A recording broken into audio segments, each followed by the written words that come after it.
Hello and welcome to. Oh wow, we're going into that was it. Okay, you would say the set. You know ID in the town all day. ID in the SEA. You know ID in the town all day. ID in the SEA. Hello and welcome to episode 454 of the fabulous Peltoncast, sponsored by our friends at Pagliacci Pizza. I'm your co-host Kevin Pelton, And I'm Tristan Carcino. and we're coming to you from different locations. I'm in Seattle, Washington, home of the four-time WNBA champion Storm. And I'm coming to you from Renton, Washington, home of the Super Bowl 48 champion Seattle Seahawks, and in honor of those Super Bowl 48 champion Seattle Seahawks. It's of course the Bobby Wagner edition. It's very sad that when I looked at 54 at first, for some reason Bobby Wagner did not see. We're gonna have a discussion about India. Chris Wilcox. Wait, is Chris Wilcox?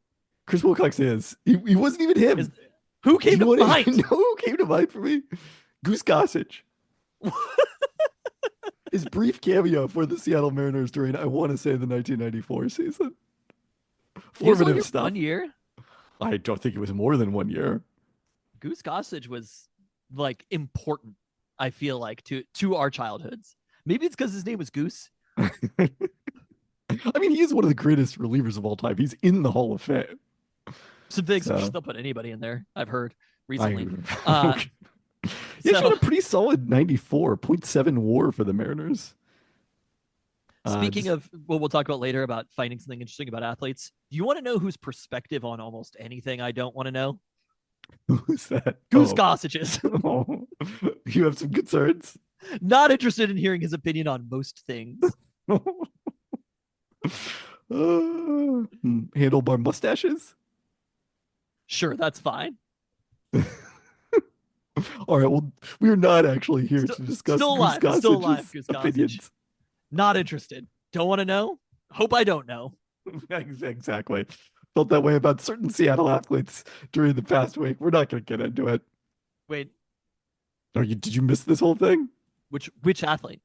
The quarterback of your Seattle Seahawks. Oh. Reposting Ron DeSantis? Yes. Again, we're not going to get into it. Okay. But you know what we are going to get into is some toasts.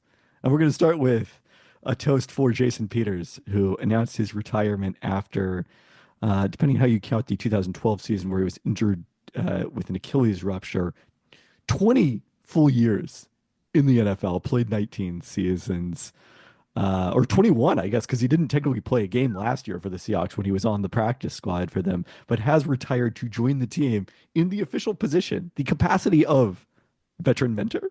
I love the title. When I first saw this, I was kind of like, is this the Seahawks news to give? I know that he happened to have finished his career on the Seahawks, but it felt to me a little bit like the Seahawks should not be the one delivering this news. I mean, obviously he's going to be most associated with the Philadelphia Eagles, where he played 12 seasons and made, counting this off the top of my head here, 7 of his 9 Pro Bowls. It became Seahawks news because of the title of veteran mentor. Correct. And they just, like I said, just add it to the coaching staff. Just throw him on there. Let's Jason Peters. Yeah. I mean, look, if you're going to, this is much better than the director of foresight and insight for the Oklahoma City Thunder. Just what is he? He's a veteran mentor. So let's call it like it is. I am so sorry to say, I have looked at Goose Gossage's Wikipedia page. Oh no! Why did you do it? I think I already knew this about Goose Gossage, but even if I didn't already know this about Goose Gossage, I knew this about Goose Gossage. Oh, anyway, he has also openly criticized the Black Lives Matter movement and organization as well. Due to these comments and continuous criticism of New York Yankees players, especially Mariano Rivera, wonder why? Oh, of course. And front office executives such as Brian Cashman and Hal Steinbrenner, Gossage has been disinvited from Yankees spring training and other events, such as Old Timers Day. Yeah, but thank God he didn't have a beard. Imagine being so problematic, you've been disinvited from Old Timers Day. Oh boy. So again, it's the Bobby Wagner edition of the podcast. And you know what? That's who I thought of. You thought of Goose Gossage. I can't explain why my brain works the way it does, except that it's wired. I bet there's nothing about. Look, Chris Wilcox. I could read his Wikipedia page. I maybe shouldn't say this right now. I think it's going to be fine. I'm not familiar with any. He has not been uninvited from Sonic's Old Timers Day. If we ever put one of those together, to my knowledge, I would say there is nothing about Chris Wilcox after his NBA retire. That's great. That is everything that I want to know about Chris Wilcox. That's it. Weezy. I don't need to know any other information about Chris Wilcox. I have completed it. Like that. That is it. We've completed the cycle on Chris Wilcox information that I am looking for. We're good. Period. So again, congrats to Jason Peters on his role with the Seattle. Did he play for the Thunder? Chris Wilcox, I believe no, I guess he didn't. He was traded no, yeah, he did play one season. Yeah, and then he was traded in the summer of at the 2009 trade deadline, yes, for Malik Rose. Do we feel like who won this trade? Let's go back and grade it.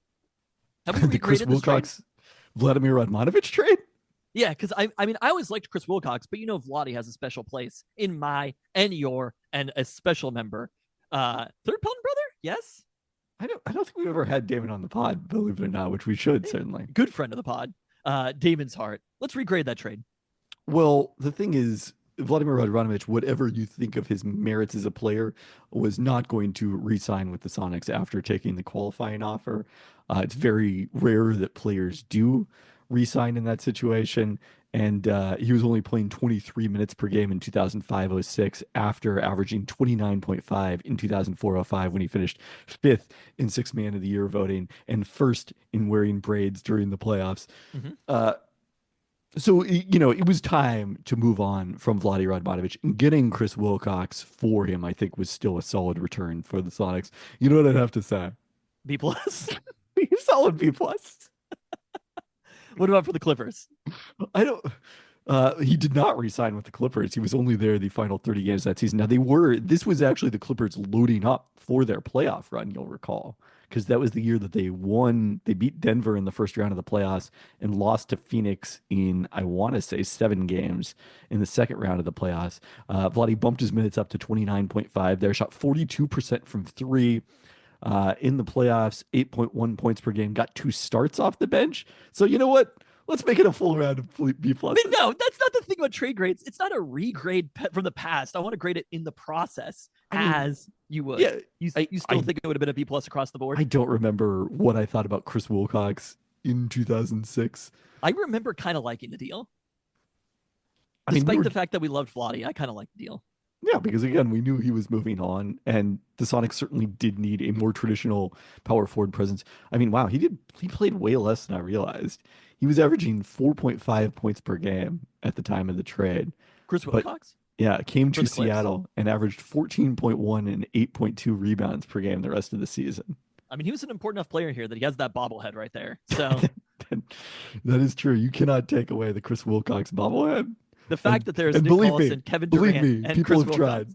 tried. I've tried to give them away. The complete set of the year. One of them was Kevin Durant, and another one of them was Chris Wilcox. And another of them has his jersey retired in Oklahoma City. But that's not what we're here to discuss. He's seen Step Brothers. He's literally the person I was talking about. I didn't realize we'd get there, but he was literally the person I was talking about, where they were like, he's such a movie buff. He's seen Spider-Man 2. And kind of liked it. I don't know why dumb joke is so funny, but it is. It's not it's because it's true. I mean, the specificity of Step Brothers in particular, I guess, is what I'm confused with. All right, congrats to Stevie Hansen. Have you regraded, by the way, the Kemp trade? Kemp, Terrell Brandon, Sam Cassell? Yeah, we did that on the podcast. We talked about it. Oh, we talked about the Gary Payton, Vin Baker. I was going to say, So, all right. Well, we should pause because we didn't talk about this last week. We had too much to get to. Not that we don't have a lot to get to this week, but we'll go through it quickly. So apparently we didn't even do the Kraken section. Is that right? No, I think I mentioned it. There wasn't a lot there. Okay. There's not going to be a lot there the rest of the season. I got to be honest with you, unless they make some trades before the deadline, which is March 7th. The Storm held an event at their headquarters on All-Star Sunday for Native American youth with Rise Above, the local organization founded by former Division I basketball player Jackie McCormick. And in attendance is veteran mentors were both Sean Kemp and and Vin Jason Baker. Peters. Oh, Yeah, I didn't even put together the veteran mentor had incepted its way into my brain. So Kemp and Baker, the players who were traded for each other, and it was kind of fascinating to see them in the same place. They also did an event together at the Edgewater that Monday night that I wasn't able to attend, but it kind of interesting to get their perspective. And they said that, they had kind of a mutual respect when they played against each other and did, connect after they were traded for each other. Like Kemp wasn't going to Milwaukee, so it wasn't exactly one of those situations like where you're going to swap houses or something. But, Baker got some notes on what to expect in Seattle from Sean Kemp. And it sounds like they've stayed just in touch directions to the keg. oh no, they stayed in touch since then and have developed a closer friendship over the last year or so. So it was really fun. So you've regraded on the Peltoncast that exact trade? I have. Okay, not just the Gary Payton trade. Yes. We can link to that one again. Okay. But We'll find some other trades to regrade today. Don't worry. do we have that many that we have that little on the rundown? Anyways, cool event. It was great to see everyone. Joyce Walker, the legendary Garfield High School product, also in attendance in that one. So you had some real Seattle basketball fixtures. Returning to the toast, congrats to Stevie Hansen, who threw a no-hitter for UW softball against UC Riverside in the Marionette Classic and came within an error in the first inning of a perfect game. It was the second career no-hitter for Hansen, who threw one with Oregon in 2023 against Utah Valley. And then lastly this week, we're saying a farewell, a happy trails to Diana Taurasi, who announced her retirement from the WNBA as the league's all-time leading scorer on Tuesday. And I wanted to pose to you a question. Is Diana Taurasi Seattle's greatest sports villain? In the player category, like Jim Harbaugh's a little different. Like one of the things we've talked about on the podcast is what a fun player Charles Barkley was to root against in the 1990s because I feel like I didn't participate in this enough to exactly know if Diana Taurasi. I mean, I think probably the simplest answer is no, but I don't know exactly who else it would be, if that makes sense. Well, great. I've got some other candidates for you. Okay, let's hear your other. Well, Seattle let me sports talk you through the Diana Taurasi case first. I mean, okay, sure. Obviously, I was there front and center. I was thinking that I undoubtedly have seen Diana Taurasi play more than any other WNBA player who didn't play for the Storm, and there's a reason for that. No other player has played more games against the Storm. No other player has played more playoff games against the Storm. She played 14 of them. Those are also her most playoff games or total game, regular season games against any opponent. So this definitely was a classic rivalry. You had the super Diana Taurasi element where these two are best friends, played together in college, continued to play together on the national team, but competed repeatedly in the playoffs, had some classic matchups, some very memorable ones. I've talked about, with Sue, one of my all-time favorite memories was completing the sweep in 2010 in the conference finals en route to the WNBA title that year. Obviously, the 2018 classic 5-game semifinals between these two teams. That one you remember, right? Kind of. I mean, that was such a big deal. And Diana Taurasi at that point had never lost an elimination, a game or a. I kind of remember that. Yeah, a winner-take-all game. Yeah. She lost a large number of elimination games, including that 2010, but she had never lost a winner-take-all game until the Storm beat Phoenix in Game 5 of that series en route to their third title. So, it's weird. Neither of those are the memory about Diana Taurasi in the playoffs that stands out the most to me. The most is, because one of the cool things about this was at Key Arena, the media section was it was on the baseline next, like, at a 45-degree or at a right angle, I should say, from the visitor bench. So Diana Taurasi, the entire game, is right in front of us, and we can hear like everything she's saying on that end of the court to the referees and everything, which obviously what is very she saying to profane. the referees? I mean, just screaming at them the entire time. And Yeah. so one of my most distinct memory is 2011 Phoenix Seattle series, which went to 3 games, went the distance, game 3 in Seattle. And Diana actually fouled out of that game. And weirdly, it's like a highlight for her wife, Penny Taylor, who helped lead Phoenix to the victory, knock off the Storm. is the defending champions in that game. But just like how exciting it was for Diana Taurasi to foul out and like what it meant, like that to me is one of the singular memories. Like to a degree, I think we'll talk. One of the other players we'll talk about on this list. So I mean, but again, like personality, one of the all-time greats. Competed against a lot against the Seattle team. Competed against a lot against the Seattle team with stuff at stake in terms of WNBA finals and things like that. I think she checked every box as a sports villain. I mean, it makes sense. The Storm being they were in the playoffs for a long period of time. They're a very good team for a long period of time. Basically, the entire time period that Diana Taurasi was a star, the Storm were in the mix. Yeah, and through obviously kind of it's a smaller generations. league, so Exactly. you're more likely to play against each other. Yeah, I mean, it's sort of like juiced in that way that if you have two teams that are good, you're going to end up playing each other quite a bit. I mean, especially with basically Sue Bird's tenure and Diana Taurasi's tenure, where they competed with each other at the exact same time because they mirrored each other. They mirrored each other so closely. So I think that makes sense. I mean, and also forgot to mention Diana Taurasi's last regular season game, her last game in Phoenix, ended up being against the Storm very fittingly. 2 of her last 3 regular season games, I think, maybe 2 of the last 4.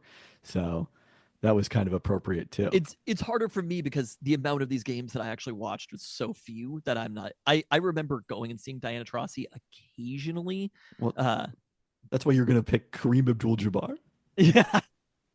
At no point did Kareem Abdul-Jabbar cross my mind as greatest. It's funny, like most of the other people that we're talking about, it's one moment. And so I'm curious to hear who you're thinking of because to me, it's very, very few moments. They're just big magnitude moments. Yeah, that's not necessarily the approach I took. So it'll be interesting to see. No, I think ones. That's good to take a different approach because the people who I've most been like, oh, I hate that person because of this. It's like they did one thing, but that one thing was so bad. So Kareem played more regular season games against the Sonics than any other player did, obviously. Was Kareem ever known as like a Sonics foil? Well, Kareem was just the rival of everyone, as the Lakers. Exactly. That's the other thing. Like Brady, like the Seahawks had moments being competitive with Brady, but he's fucking Tom Brady. You know what I mean? Like, well, I did not even consider Tom Brady. I got to tell you. Well, I mean, there's obviously you just didn't play him enough. But there's the You Mad Bro. They did lose to them in the Super Bowl, famously. I actually heard. I heard it got canceled.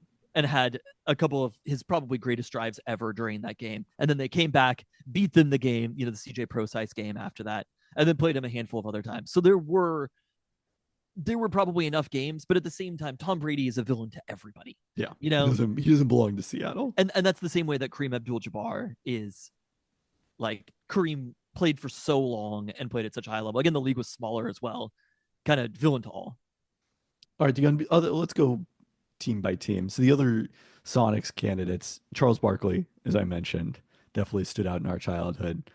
Also, Akeem Olajuwon, who actually played the most playoff games of anyone against the Sonics. I never felt that kind of hate toward Akeem. Well, it's never that, but like that sense of Taurasi's off the court, we have to take advantage of that. Like that, in particular in the '93 series against the Rockets that went 7 games. Did they ever play them? They never played them to go to a final. It was always the second round. 2, yeah. Or so 93, 96, and 97. As well as 87 they played in the conference semifinals. And I think there was a first round series, and I want to say 89. And there weren't any great series in there, right? No, 93 was the 7-game series. That was 93 was a great series. And 97 was a 7-game series too. It just didn't feel as much about Olajuwon because Houston also had Charles Barkley. That was the year after, right? Correct. It never felt that series never felt that competitive. I always felt like I remember being there in the moments being like the Sonics are gonna lose the series. Well, I didn't feel that way.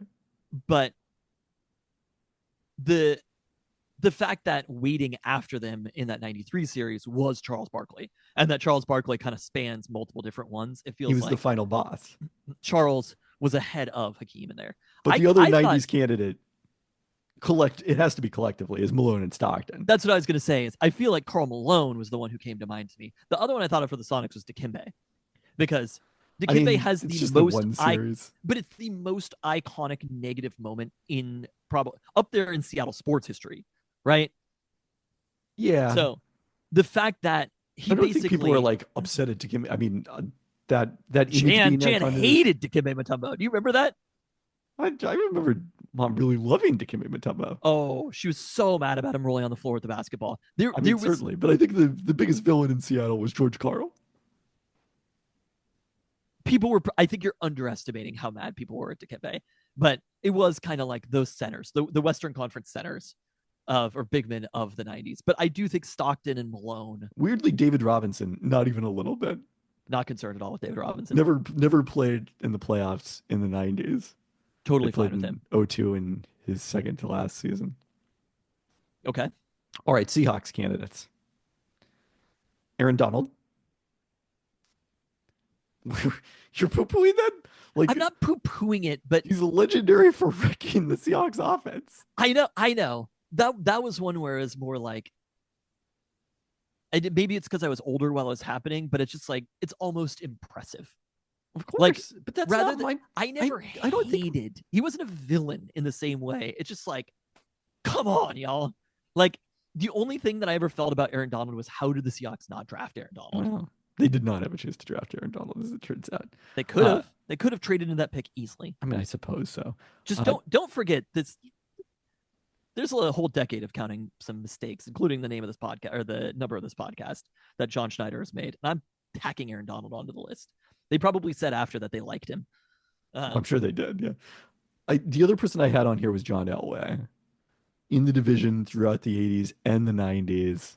Did they ever Like, play never- any major games though against the They Broncos? never did. I mean, if you want to lean more on playoff games, it'd have to be Marino, but he wasn't in Yeah. the division. I think the division is a much bigger factor in the NFL. Like knowing that you're going to have to play this guy 2 times a year, every year. Yep. Yeah, it's kind of like a handful of the teams that have been the foils have spread throughout different quarterbacks and players and people like that. You know, it's been like the 40. It wasn't like Kaepernick had a super long tenure. I wonder why. As No one knows. as 49ers quarterback, you're gonna pick I a can't figure out why 49ers Goose Gossage player. doesn't like Mariano Rivera. He was a really good closer. Well, we'll get to that. But- if you're gonna pick a Niners player, it would probably be Frank Gore. Yeah. But also, yeah, Frank Gore. Did they ever play Frank Gore in the playoffs? I don't think so. The Niners mostly weren't that good in the Frank Gore era because he wasn't still around by 2000 by the NFC Championship game, was he? He couldn't have been, could he? No way. You're talking about the 2000 tip? Yeah. No, definitely not. I mean, maybe he was, but No, he was still around. he was on Started the all roster. 16 games that season.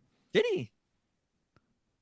Frank Gore, very prolific. Like nothing but respect to that guy. But I and still he was I like didn't feel the same way about him. No. Like what you're talking about. he had 11 carries for 14 yards in the championship game. And then Aaron Rodgers was the other person I considered. They just didn't play him as much as you think they did. Felt the way about Aaron Rodgers though, similar to what I was saying about Brady, where again, it's like everybody hates Aaron Rodgers. And that one has So- really aged well. But Rodgers, I think the Seahawks were a bigger rival to Rodgers than they were to Tom Brady. Because they did deny him a Super Bowl. So I just don't feel like I feel like Rodgers belongs too much to everybody.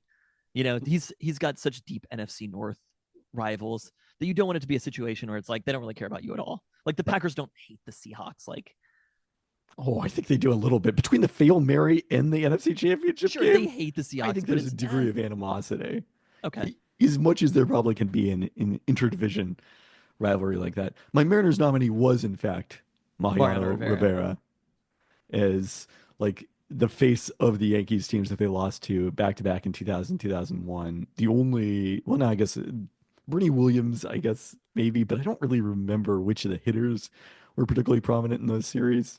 They ended up coming back and winning this series, but Jim Leyritz was the one who I was like, I hate that yes. guy. Not exactly on this level. Those are the best ones, though, are the ones where it's not like the star player. That's what I'm saying. Like everybody hates Aaron Rodgers, but where you just have one player for a team that you're like, I just like, they're so frustrating Nick to Van play Exel? against. Yes, like players like that.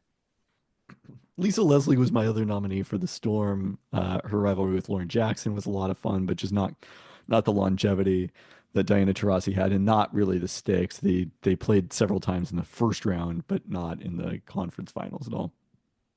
Uh, Sounders posed this one to the Discord, and they agreed it's Diego Chara for the Timbers. I've literally never even heard of this person. And on the NWSL side, Christine Sinclair, who I believe is now retired, but certainly had her plenty of great moments in the Rain Thorns derby.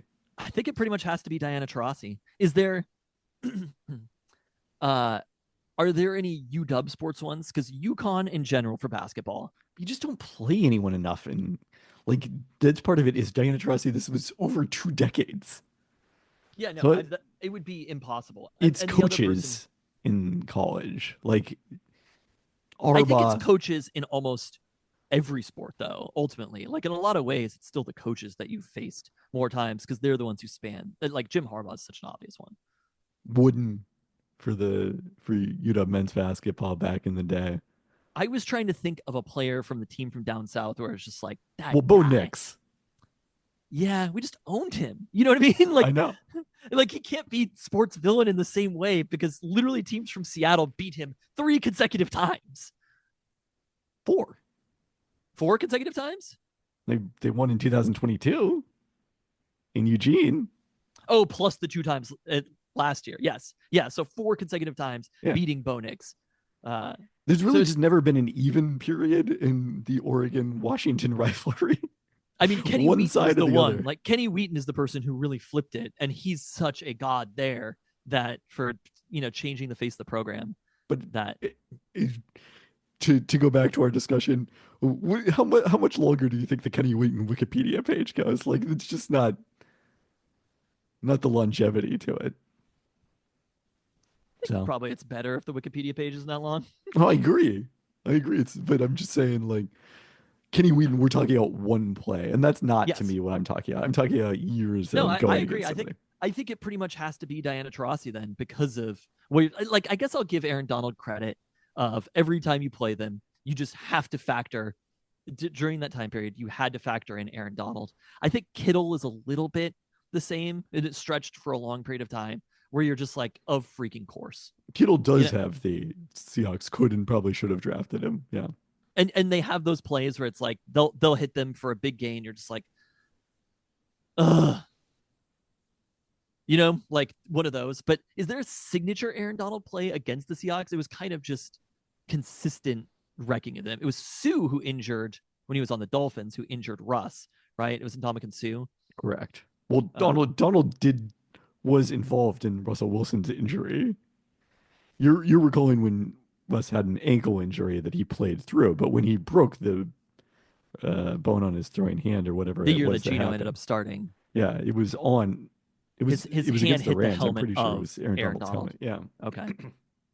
So I don't know if I want to call that Aaron Donald's signature play. There's probably something like at the end of one of those games in LA that we're not remembering. I don't know. It's just consistent greatness for Aaron Donald. Yeah, no, I think you're probably right about Diana Taurasi being the one. All right, before we get to food and then the roundup, did you want to talk about your experience of going to an NBA game in DC? As discussed on the Discord. Oh, you've got I mean, what am I going to talk about? I told you earlier every thought that I have about it, but it's not really podcast material. It was, I don't know. It's fun going. My favorite thing about it, I guess I'll in answer to my no, I'll give a yes. But you know what I was telling you about a no end. You go to an event and you're like I'm going to the Sounders game later, and it's like, would I have watched the Sounders game if it wasn't happening? Probably not, but I'm going to care about it for that time of being there. And that's my favorite thing about going to like a Washington Wizards Brooklyn Nets game in Washington is you're just having fun, watching stuff, seeing a lot of replays at the end of the game. I have a handful of almost skirmishes, and then celebrating when the Wizards do something good because it's fun to feel like part of something for a second. I was there with ostensibly mostly Lakers fans, including myself, but we're all riding very high right now. Let me tell you the last NBA game I attended in Portland last Thursday. I was also there with a lot of Lakers fans. That one was like I was like, I think that I prefer the Lakers, but either way, I'm probably going to be happy whoever wins this game. Uh, but now that the Lakers, with the victories against Dallas in the reunion game and the victory at Denver, I'm like, this is happening, people. Well, it's been quite a roller coaster between the Lakers lost to the Jazz in their last game before the All-Star break, lost to the Hornets the night before that game in Portland in a rescheduled game We're coming back. out of the All-Star break. We're back. And That then was a weird game. they were like that they were Hornets good game. against Portland without Luka playing, but then Denver was the first time they really looked good with Luka, and that was the first time it's like, oh, okay, this might be a real thing this year.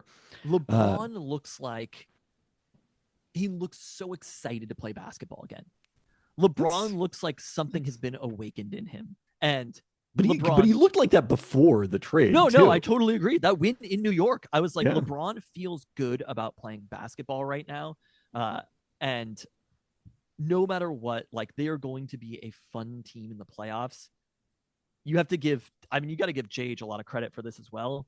But like how he is moving, like some of those plays he had last night against Dallas, I was just like, this freaking dude is 40 years old. Like, come on. I mean, that he's doing this. I walked in a little bit late to the Portland game, and so I was standing in the tunnel on the opposite end of the court from where this happened, but saw him go up for a rebound to the rim, and it's like that guy's 40 years old, and he broke his own record as the oldest player to score 40 points in that game in Portland. Oh yeah, the out hustling other players. That's the piece that LeBron was missing, and in February. That LeBron is doing that in February right now, which I hope it still lasts till the end of the year. But objectively, the NBA is a better sport when LeBron is playing well and when LeBron is in it. You know what I mean? Like it is more fun when that is happening, and it's more fun when he's playing well. Anyway, that is unrelated to anything, but I do feel like no, I wanted to talk about that experience. There's a little something happening in LA right now, in the same way that I said for Portland too. Like the victory that the Blazers had over Charlotte, where they held LaMelo to 5 points on a 1 of 10 shooting and won by almost 60. I mean, I do think that with Portland and the Lakers both, there is a high degree of opponent 3-point shooting. So we'll see if that is maintained. They had the Blazers had a couple of tough losses, like those back-to-back Denver losses were pretty tough losses. They're not quite good enough to beat teams like that, especially on the road. But I think the Blazers are good enough to beat almost any bad team and to compete with some good teams, which is a great place to be if you're Portland right now. Like that is exactly where they want to be. They're not really. You know who the bad teams are they can beat? The Washington Wizards, who they play tomorrow night. And the Brooklyn Nets, who they also play on this road trip, I'm pretty sure. Although they lost to the Nets at home after they traded many of their guys. But it's fun to go to a game, not care that much, hang out, not have anybody around you in the seats. And how much did you pay for these tickets? Well, I know that service fees were more expensive than the tickets themselves. That sounds about right. They were like $4 for tickets. I mean, there were entire sections that were empty there, but it's definitely like it is a different climate and culture than being in Portland, which is awesome. Yeah. And going to NBA games is fun.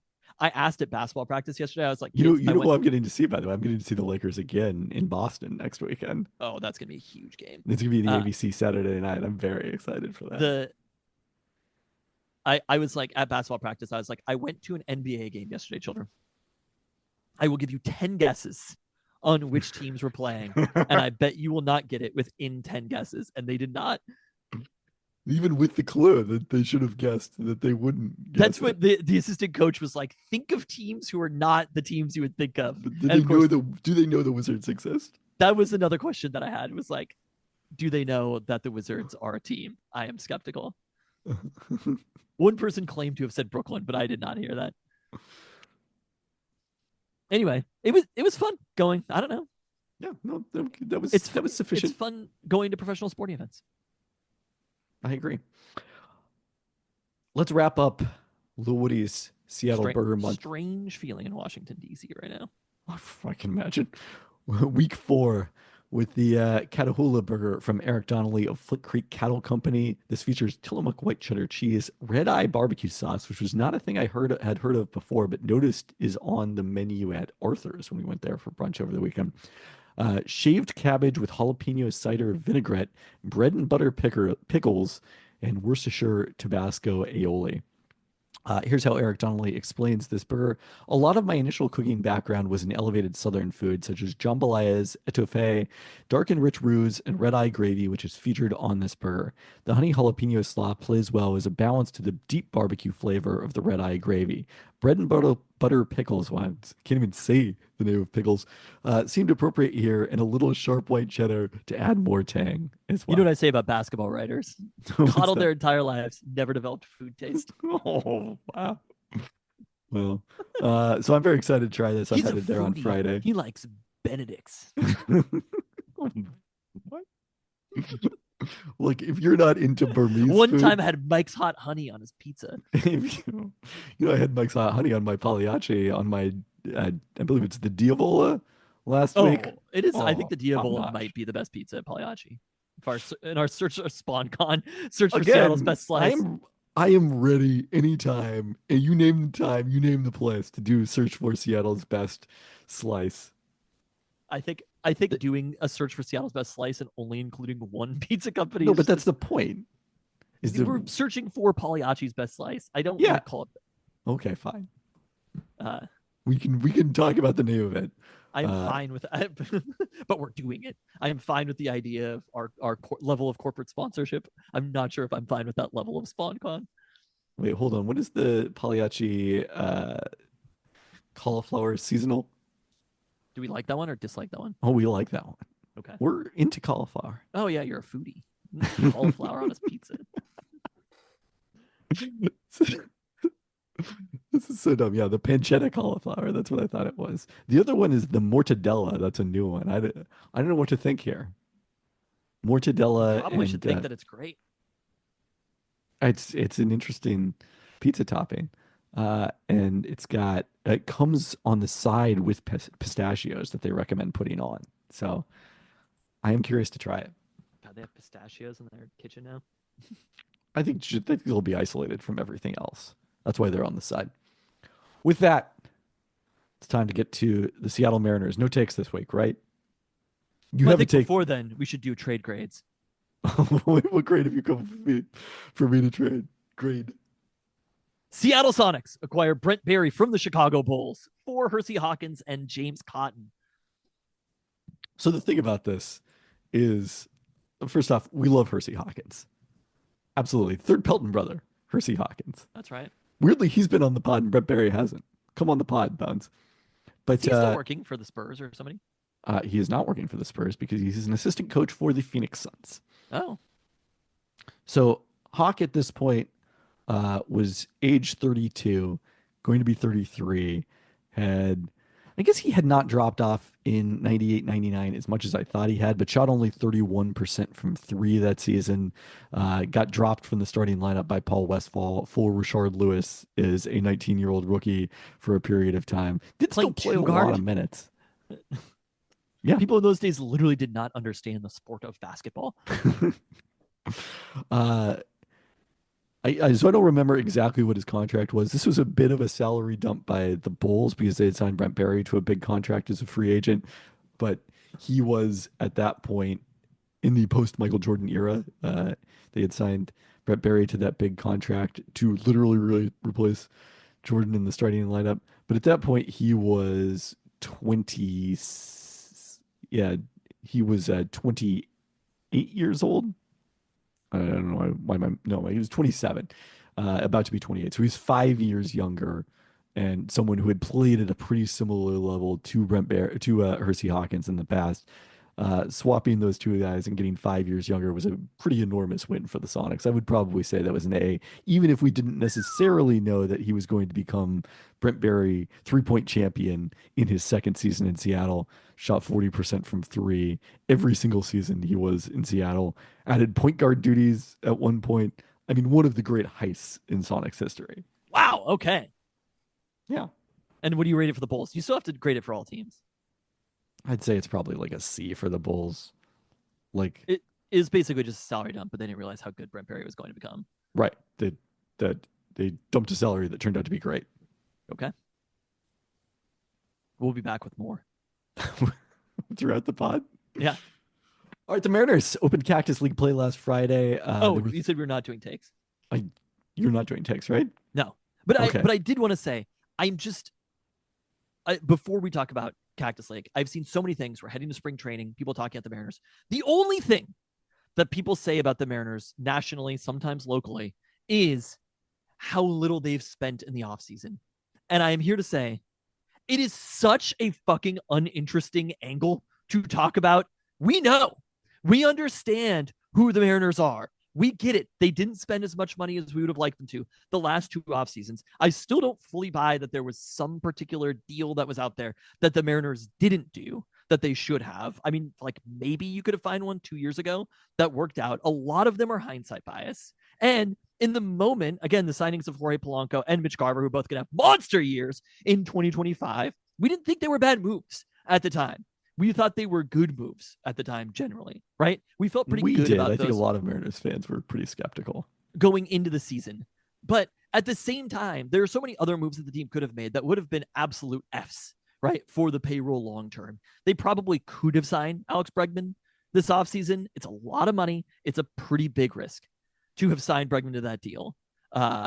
And again, like, could the team be spending more? Sure, they could be spending more. And I always ask, where? Like, to me, the number one thing that the Mariners have done wrong is not sign enough hitters. It's that they haven't developed the hitters yet. That's it at this point, right? That's not how baseball teams are made, by going out and signing players. And it is just not interesting to talk about. It is not a compelling argument to make anymore. Greatest pitching in baseball, greatest starting rotation in baseball, but they don't spend, so who knows? Like, we get it. Find a new angle on the Mariners. It can't just be they don't spend, therefore this team will be bad. We're about to start playing games, and they have one of the best projections in baseball. That's it. And that's why your angle should be Goose Gossage's Wikipedia page. Anyways, Mariners 3-3. Do you agree with me on this? Yeah, no, I think it's I'm very so repetitive. sick of hearing about it. Jesus Christ. It's like Ichiro was bad. We know. God, stop talking about it. Every time he's nominated to the Hall of Fame. 3-3 so far, although, and they scored double-digit runs in 4 consecutive games, but most of that damage was being done by minor leaguers. We've gone so far from Mariners baseball that they weren't even on the rundown. Do you remember that? The Mariners weren't even on the rundown like 3 years ago, and now we're talking about their spring training record through 6 games. I know we're not going to pay too much attention to that. Mariners signed Rowdy Tellez to a minor league deal, very much in the Mike Ford, Dan Vogelbach vein. Hit 35 home runs for the Brewers in 2022 with a 306 on base percentage, but the power has dropped off the last couple of years with just 26 combined home runs across nearly 700 at bats between the Brewers and the Pirates, with -1 WAR in that span. But he hit a 432 foot home run today. So there we go. Do you want to know the terrifying truth, or would you like to see Rowdy Tellez sock some dingers? I know which one I'm answering. All right, the other thing we need to talk about from Mariners spring training. I don't know how much attention you've been paying to this. The Andres Munoz changeup that's actually the storyline now. It's not the Mariners being cheap. I'm a little concerned it might be getting overhyped. I don't want it to be like the start of Major League 2, a movie which the listener may not be as familiar with as you and I are. All-time classic. Where Wild Thing Vaughn unveils his new off-speed pitches, and they do not turn out to work so well. I was going to say, are we sure that Rowdy Tellez is that much worse than Carlos Santana? And I'm going to answer my question with a yes. With a yes. Yeah, so there's a reason I did not include Carlos Santana as being in that vein. All right, so there you go. But I've always liked Rowdy Tellez. I mean, I do have a hard time getting past the fact that he looks like the ex of one of my close friends. Like, he looks very similar to that person. So, but, I don't want to hold that against Rowdy Tellez, obviously. Seattle Kraken. Wait, what? Oh, the Andres Munoz changeup. Oh, we're going to skip up the Kraken again, aren't we? No, please.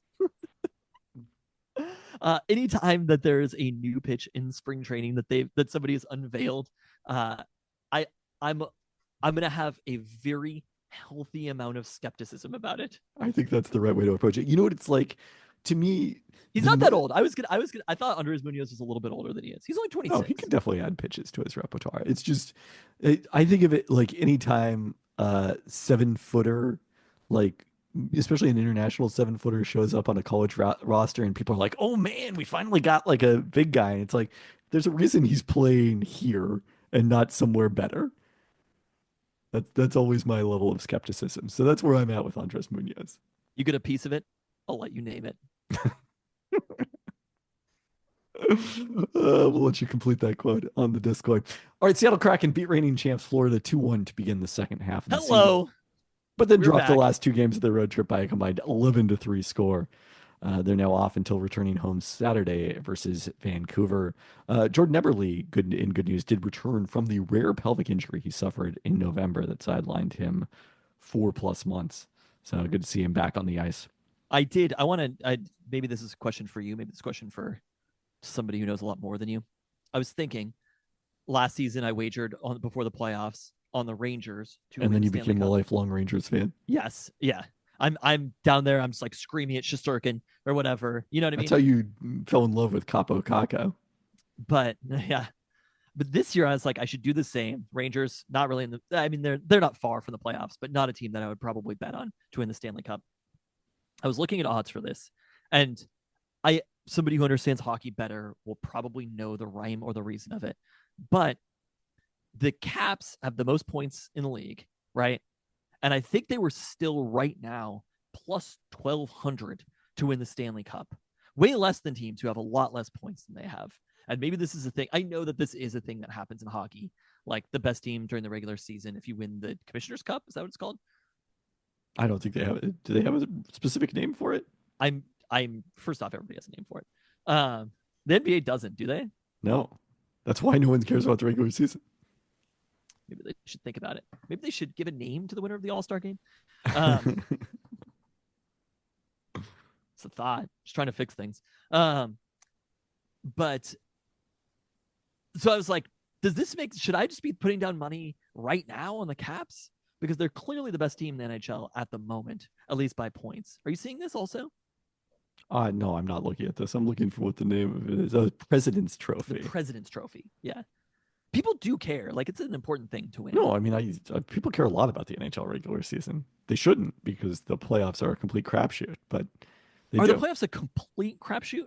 I mean, they're not a complete crapshoot, but I'm sure you're more likely to win as the number one seed than the 8th seed. But they're a lot less deterministic than the NBA playoffs. So do you think that's why the odds are, like Edmonton and Florida, I think, have the best? But I don't know what causes those other teams to have better odds, like if they've had injuries during the regular season that people think they're going to be at full health for the playoffs. That's beyond me. That was the thing where I was like, I literally after was like Googling Capitals injuries and stuff like that, and I didn't find anything. I mean, maybe Ovechkin's not even really that big of a part of the team right now. Like, I think they'd be fine without him. So anyway, that's the thing that we're going to follow as we head toward the playoffs. Whatever team I start cheering for. Oh, I look forward to it. It's a recurring segment. Well, the team you're going to start cheering for tonight. Unless they lose in the first round. Yes. The team you're going to start cheering for tonight is Seattle Sounders FC. Hello. Who complete their 2-game aggregate series in CONCACAF Champions Cup play against Antigua, having traveled to face Antigua last Wednesday and coming up with a 3-1 win in their first game of the 2025 campaign. Paul Arriola opened his account just minutes into his Sounders debut, teaming up with fellow newcomer from FC Dallas, Jesus Ferreira, to score the opening goal. Antigua equalized in the 24th minute, but the Sounders took control after halftime, with Pedro de la Vega scoring a golazo from the edge of the 18 in the 61st minute, and Albert Rusnak giving I wrote the storm here. The Sounders a cushion coming home with the third goal in stoppage time. Rusnak entered that one in the 67th minute. He's coming back from injury. So the teams complete the series tonight with you in attendance. Away goals is a tiebreaker in CONCACAF Champions Cup play. So a 2-0 win would not be enough for Antigua to win the aggregate series. They would either need a 3-1 win that would force extra time, or by more than that. So 4-2 would do it, or 4-1. But suffice it to say, Antigua's going to need a pretty amazing game. Okay. Next trade that we have. You're trying to move things along. Seattle Supersonics acquire Sam Perkins from the Los Angeles Lakers for Doug Christie and Benoit Benjamin. And getting off Benjamin's contract was certainly good. It's like, and I mean, part of it depends how much you thought of like the Sonics should have pushed harder to sign Doug Christie, but I'd say probably a B for the Sonics, I would say. Really? Yeah. And the Lakers at this point were like they're not really rebuilding, but they should have been rebuilding. So getting, a 1992 mid first round pick for Sam Perkins, I think was probably worth it for them. So I mean I'd have to look at the contracts closer, but I'd say like a B plus A minus for the Lakers. Wow. Okay. I mean, I don't think people thought that Sam Perkins was going to be as perfect for the Sonics as he was. Like, he didn't really shoot threes that much in LA. He did a little bit, but that was mostly a George Karl encouraging him to shoot threes thing, So he was kind of a more traditional big man when he was in LA. which, like, yeah, I mean, he was shooting 17% from three up to the moment that he was traded to the Sonics in his career.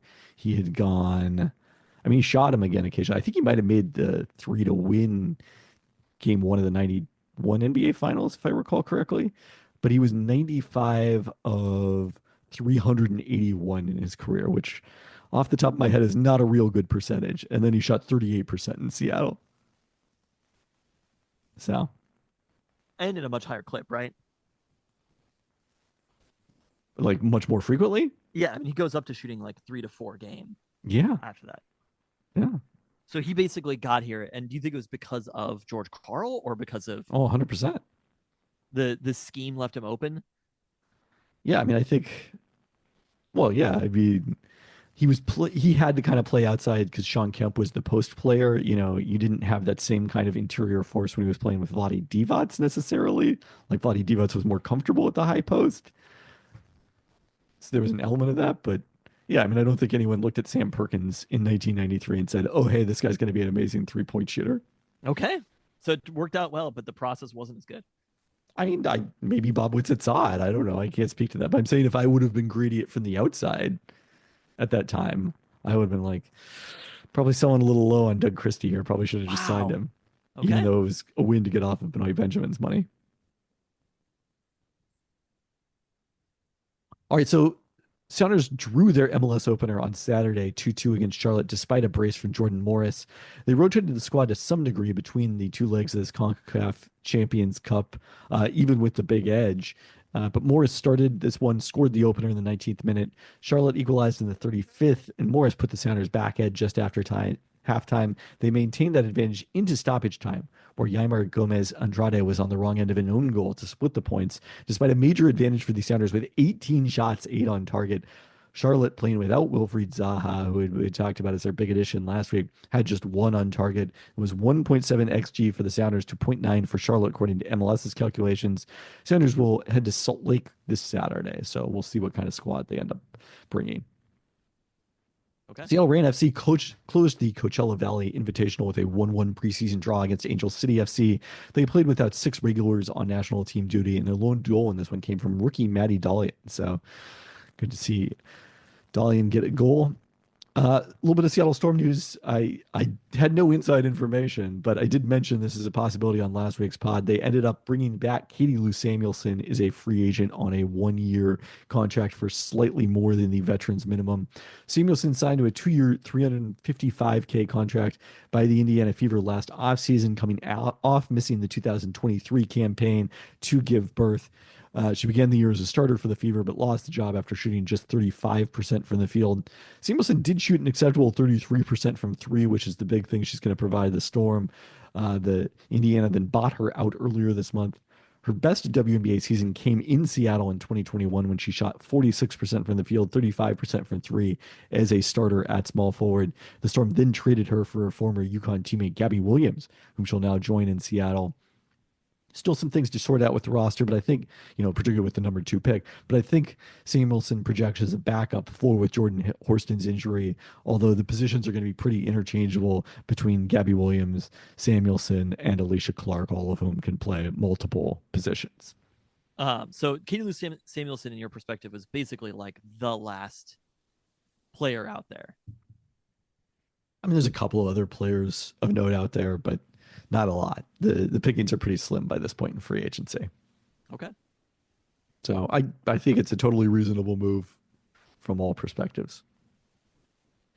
Women's basketball, a good week for them. They got 28 points Thursday on 6 of 9 3-point shooting from El Ladine and 22 points on 10 of 14 shooting, 8 boards and 3 blocks from Delia Daniels, with Hannah Steins adding 16 points, making 4 3-pointers, 7 assists in an 83-65 home win over Rutgers. And then Sunday was one of Utah's better wins of the season, a 21-point road victory over a Nebraska team 1 game ahead of them in the Big Ten standings. Ladid had 28 points, Daniels 21 points, 10 rebounds, 5 assists, and 5 steals. They held the Huskers to 42% 2-point shooting. Another big week for the Huskies as they wrap up conference play. They could tie Minnesota in the standings and secure the tiebreaker with a win Wednesday in Minneapolis. The Golden Gophers started 16-1, but with just one win over a top 50 opponent and are 4-7 since then. Then Huskies back home for Senior Day Sunday against Oregon. The Ducks won 68-67 in Eugene and have assured their first above 500 conference finish since 2021-22. But this is a very winnable game at home for the Huskies. Their leading scorer is Deja Kelly, who hit the game winner against UW, but has a dismal .437 true shooting percentage overall. The result's not as good for UW men's basketball as they dealt with their own bubble for the Big Ten tournament. I went out to this one last Wednesday against Rutgers to see a pair of projected top 5 picks in Dylan Harper and Ace Bailey. Huskies were up 1 with possession in 10 seconds left in overtime after forcing a turnover by Harper, but then threw the inbounds pass directly to Rutgers' Jeremiah Williams, who was fouled by Great Osobor to prevent giving up a possible game-winning score. Williams split the 2 free throws, but Osobor fouled out, and Rutgers got possession after a missed second free throw. Harper did miss badly to force overtime. Huskies scoreless nearly 3.5 minutes to start OT. Still did have a chance to tie it with a 3 on their final possession, but Vazumana Diallo missed the tying attempt, and that was that. What stood out to you from watching this game? You did watch this game, right? I did. It was the end of the season.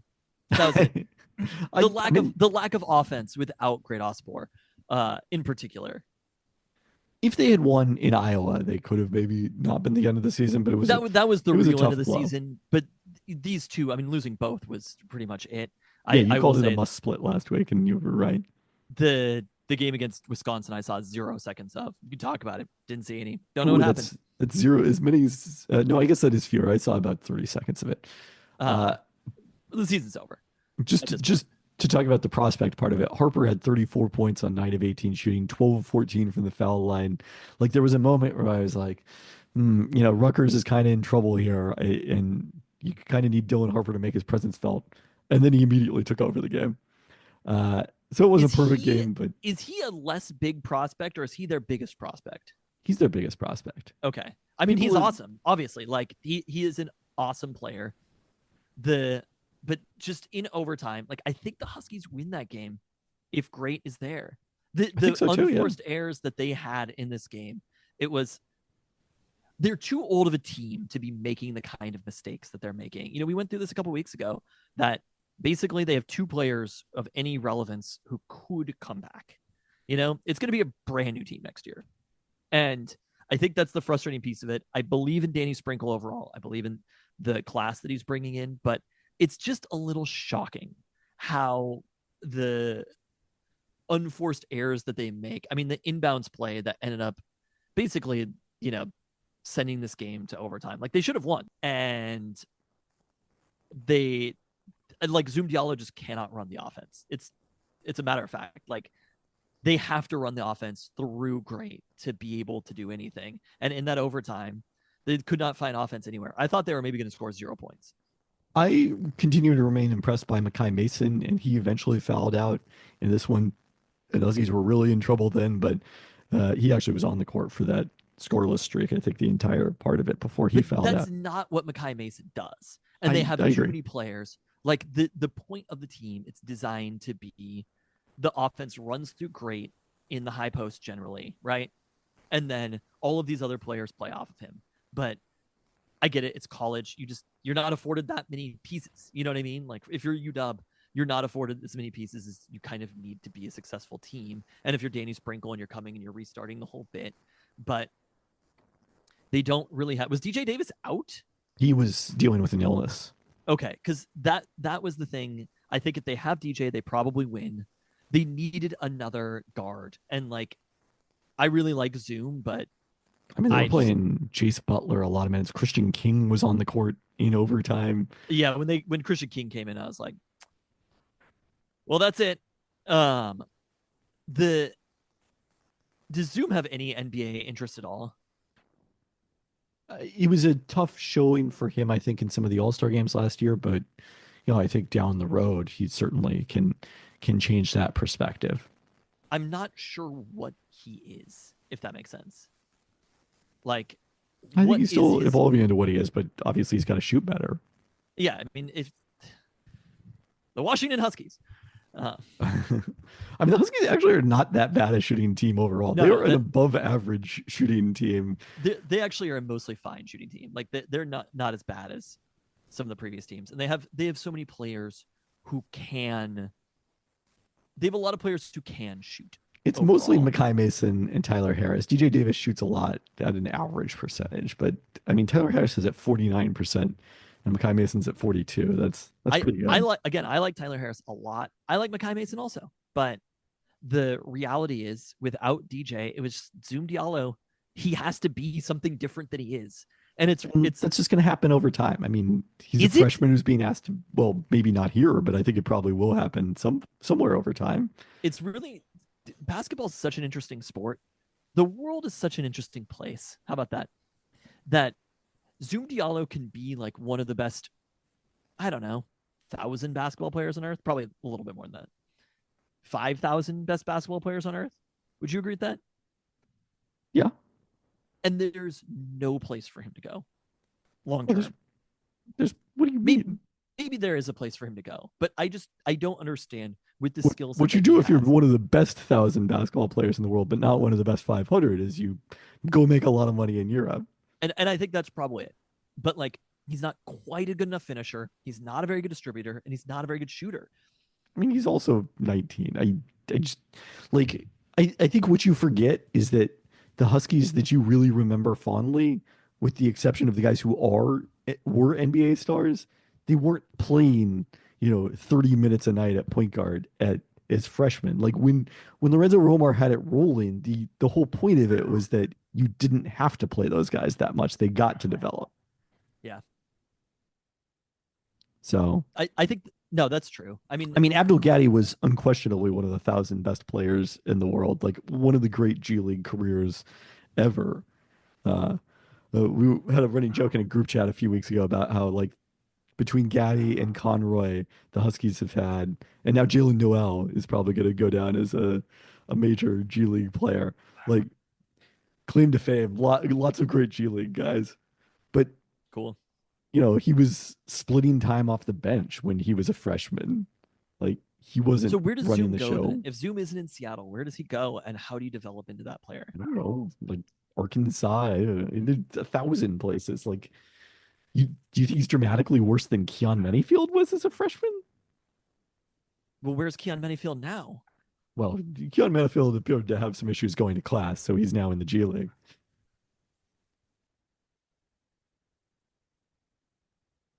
I just think your expectations are unfair. I think it's a really, I get it that you get to college. The way that it goes is everybody's a scorer in high school, basically. And it's so much easier to score in high school than it is at college. Do you remember how excited you were about Corin Johnson? Like, kind of. He wasn't as good as Zoom Diallo as a freshman. Just didn't have to play as much. And then you get to college, and it's way harder to do those things, to be able to score at the hoop, and you have to be able to develop all these other skills, right? Unless you're one of the best players in the entire world. I mean, do you know that he's being expected to do too much with that? Do you know that Eric Stevenson was on the roster of the Washington Wizards? Not for the game you attended. They had signed Federal Way's own Jalen McDaniels by that point to replace him on a 10-day contract. But Jalen, he's Jaden's brother? Yeah, he's the older brother. Like, Lots of guys play in the NBA. Yeah. Okay. I mean, that's fair. It's mostly just like it's Moses such a Wood's strange probably going to play in the NBA at some for point. people to find exactly what they do and to be ostensibly an at the rim finisher, which is what Zoom is. Was that what he would describe him as? Yeah. Like a general scorer, right? But it is such a hard job to do. That's a hard job to do as an NBA player. I mean, Sean And Menefeld, again, as a freshman, had a 49% true shooting percentage. It was good there enough was to just transfer to Arkansas. yeah. I mean, no. I mean, Zoom probably should transfer at this point. Like, I don't know if he I should or he shouldn't. I think he will grow into. You're probably right that he will grow into a good player. But when you can't shoot and stretch the court like that and not be that great of a finisher, it was just uh uh it was just a little bit like I wish there was more. I wish there was some other piece here that they could do because there was nobody on the court. And Zoom did his best, but like there's nobody else on the court who could make offense in that moment. Yeah, I think that's a coaching issue, not as a Fazumata Diallo issue. So those guys did lead much of the way on Saturday in Iowa City, but the Hawkeyes slowly built a lead down the stretch, scoring 52 points after halftime. Peyton Sanford had 27 points, 9 boards, as Iowa shot 10 of 21 from three, including 5 of 7 in the second half. Mason had 19 points, Osobor 15 points and 11 boards. DJ Davis returned from illness to score 17. And then the Huskies never competitive in Madison in their final true Big Ten road game. Badgers opened up a double-digit lead midway through the first half, didn't look back, making 68% of their two-point attempts. Osobor led the Huskies with 11 points. So now the path to the Big Ten tournament is hard to see. Huskies need at least 2 wins for their final 3 games, may need to win out with Iowa securing the tiebreaker. Realistically, they're not going to do it. It would be shocking if they did. Uh, that's the miracle run we've been reduced to, is just to make it to the Big Ten tournament. Huskies are home Saturday to take on Indiana, which will see Coach Mike Woodson retire after the season. Hoosiers dropped 5 straight to fall in 5-8 in conference play, but have since won 2 of 3, beating Michigan State and Purdue. It's the return of a couple of players we're familiar with: Hecked, Arizona transfer Omar Ballo, and Washington State transfer Miles Rice. UW softball, we mentioned the no-hitter. They went 3-2 overall in the Mary Nutter Classic, losing to BYU and Cal before beating CSU Northridge 11-0 in 5 innings on Monday. Jaden Glab had 4 home runs over the weekend, giving her a team-high 6 for the season. They start the Outrigger Invitational in Honolulu Wednesday night, facing Howard Jackson State and host Hawaii. Let's wrap up with the Seahawks, who are in attendance like everybody else at the NFL Draft Combine this week. Do have some off-season news, I would say. Before then, we should talk about the Seattle Supersonics acquired Detlef Schrempf from the Indiana Pacers. You're blowing all this content in 1 week? Derek McKee and Gerald Patio. I loved this trade at the time. Were there not any draft picks involved? I don't think so. Wow. Yeah, I mean, Derek McKee was a very frustrating player to watch. I think this was one of those trades where both teams ended up really happy with it. Detlef Schrempf was not a Larry Brown guy, and Derek McKee was not a George Karl guy, and they both found their right spots, which is amusing because those are like, I don't know if they played together, but they're both part of the Dean Smith tree, both ABA guys, but wanted very different things in basketball players.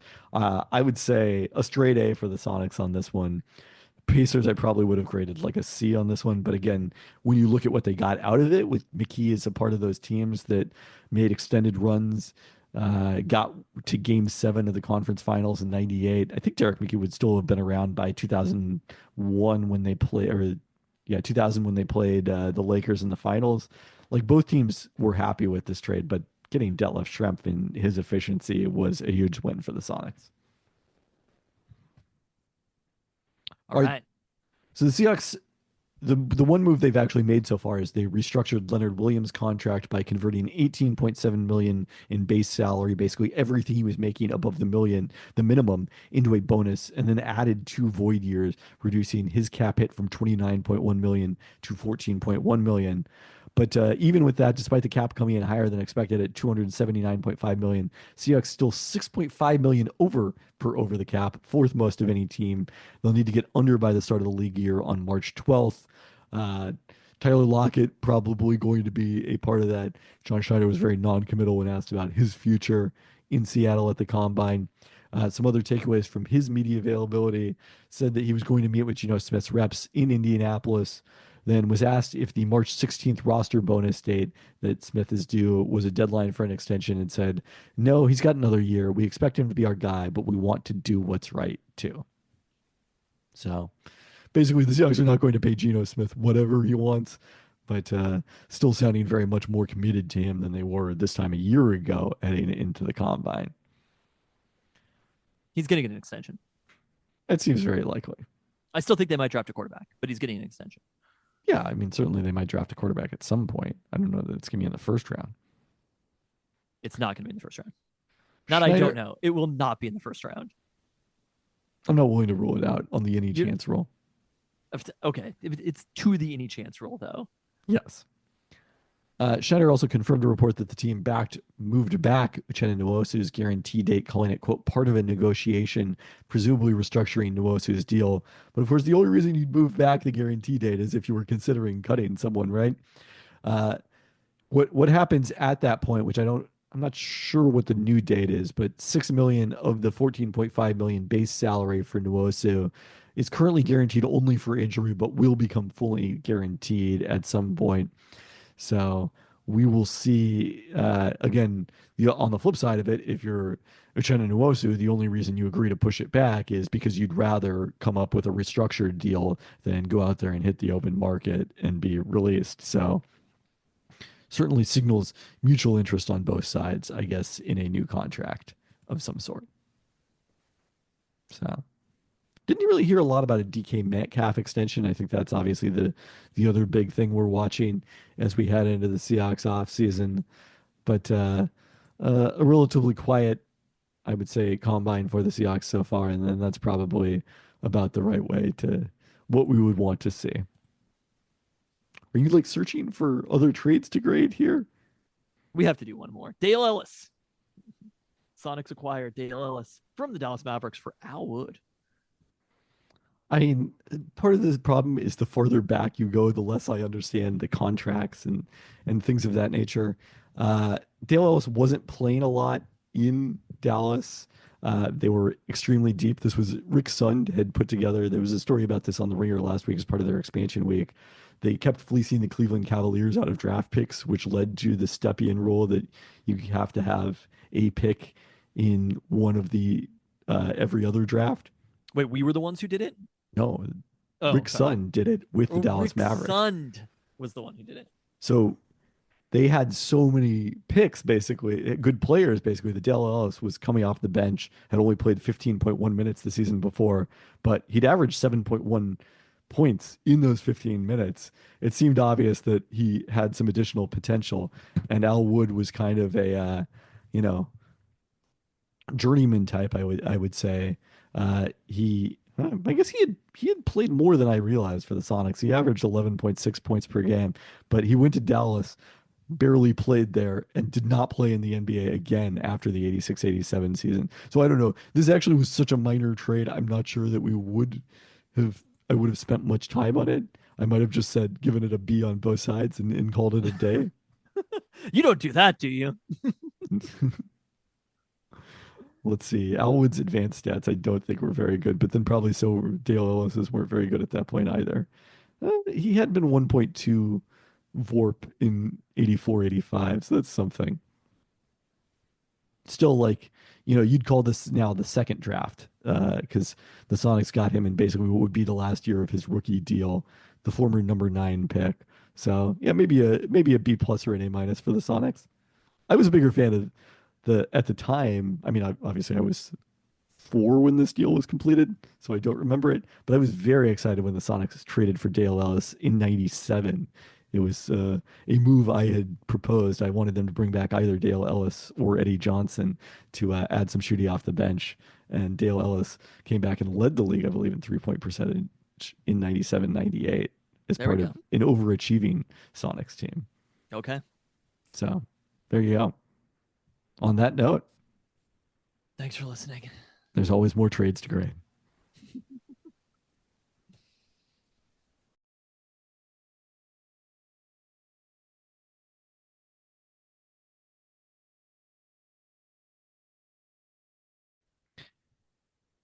So I read the media notes every week to update my injury database. And my single favorite media note is they have under Milwaukee Bucks two-way guard Ty Washington Jr. that he learned the importance of sacrifice by watching The Last Dance. Never once before had any coach thought to mention to him that maybe you should try to like not score all the points you can for the good of the team. But then he saw The Last Dance and it all clicked. That's actually hilarious. This was in response to me saying that I've said this before on the podcast that like any threshold of anything is enough to be interesting if you're a pro athlete. It's like this person's a real movie buff. He's seen Step Brothers. I don't know why that's funny. Always what it is. Also, by the way, do you think this doesn't apply to the music industry? For musicians? Yeah. I do not think it applies. Well, the music industry is a much larger place that involves. In fact, no, I'm just going to say no, it doesn't.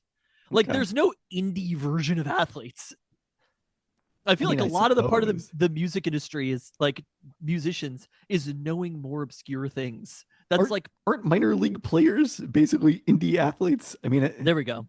What they're just not marketed in the same way though. Like it's I agree.